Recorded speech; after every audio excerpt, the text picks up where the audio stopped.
মশলার জন্য আজকে আমি ধনে, জিরে, আদা আর একটা গোলমরিচ নিয়েছি, মামা যদি ঝাল খেতে পছন্দ করে।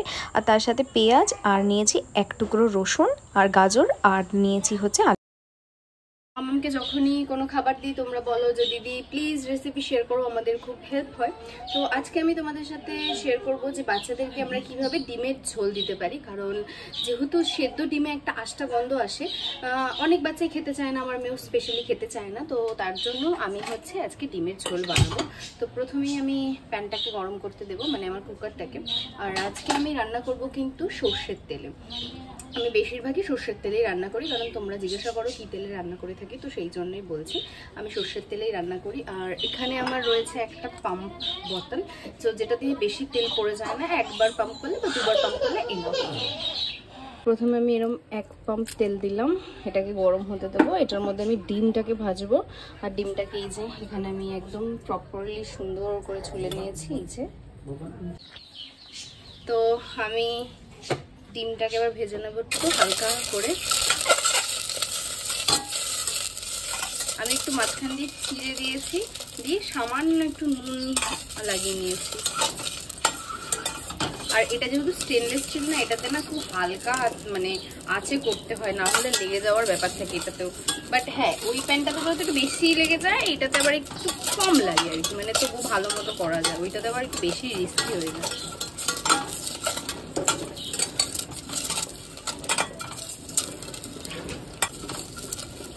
মাম্মা তুমি কি খাবে?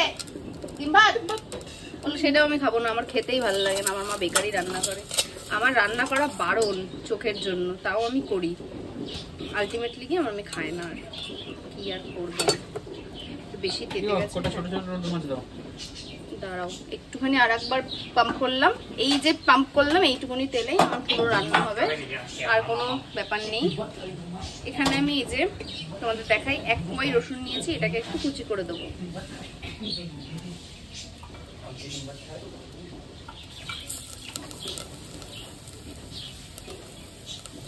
আর দিয়ে দেবো পেঁয়াজ কুচি,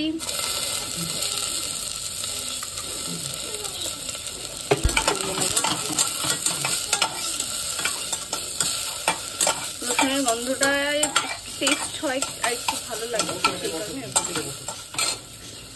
ভাত, আর ভাত কিন্তু মামামের জলে রান্না করা হয়, আর একই ভাত আমরা সবাই খাই, মানে মামামও খাই আমরাও খাই। আচ্ছা লাল হয়ে গেছে মানে পুড়ে গেছে না, এইটা একটু এরকমই হয়ে যায়। আমি এই পেস্টটা দিয়ে দেবো, যেটা আমি শিলনোড়ায় বাটি। তো এবার আমি দেব একটু হলুদ আর পরিমাণ মতো নুন।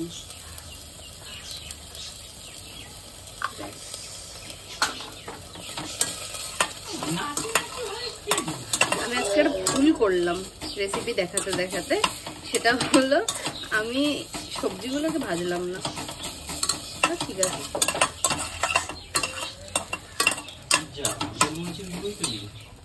গোলমরিচের গুঁড়ো নেই বলেই তো আমি ওটা আনতে বললাম। আজকে সবজিগুলোই ভাজতে ভুলে গেছি, এর মধ্যে দিয়ে একটু নরম করে দিই, যদিও বা না ভাজলেও কোনো ব্যাপার না, বাচ্চাদের তো একটু সেদ্ধ খাওয়াই বেটার, তবু আমি একটু ভেজে দিই হালকা।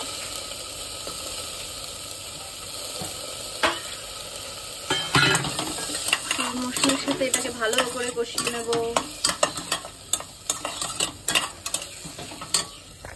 দেখো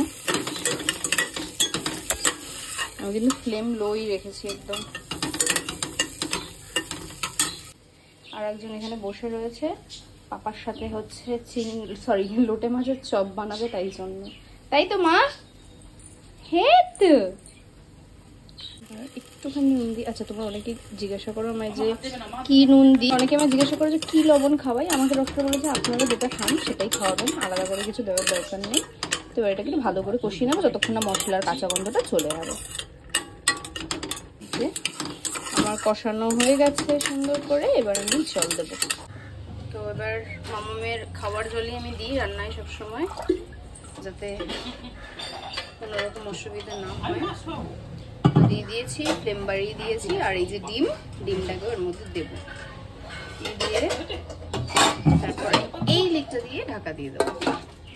বেশ কিছুক্ষণ ধরে হয়ে যাবে, আমি তোমাদের ফাইনাল রেসিপিটা করে দেখাচ্ছি। আমার ডিমের ঝোল রেডি আর আমার বাচ্চা দিকে কান্না করছে।